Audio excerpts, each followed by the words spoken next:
Mahuva Somnath national highway પર એક કારમાં અચાનક આગ લાગી હોય તેવો બનાવ સામે આવ્યો હતો। અર્ટિકા કારમાં શોર્ટ સર્કિટને કારણે આગ લાગી હોય તેવું અનુમાન મનાઈ રહ્યું છે। જોકે આ ઘટનાને લઈ કોઈ જાનહાનિ થવા પામી ન હતી। પોલીસ વિભાગ અને ફાયર વિભાગ તાત્કાલિક ઘટના સ્થળ પર પહોંચી પરિસ્થિતિને કાબૂમાં લીધી હતી।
હાઈવે પર વડલી ગામ નજીક એક કારમાં અચાનક આગ લાગી જવા પામી હતી।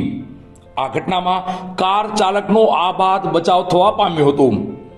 પ્રાથમિક માહિતી અનુસાર અર્ટિકા કારમાં શોર્ટ સર્કિટના કારણે આગ લાગી હોવાનું અનુમાન મનાઈ રહ્યું છે। કારના વાયરિંગમાં ખામી હોવાથી આગ લાગી હોવાનું તારણ સામે આવ્યું છે।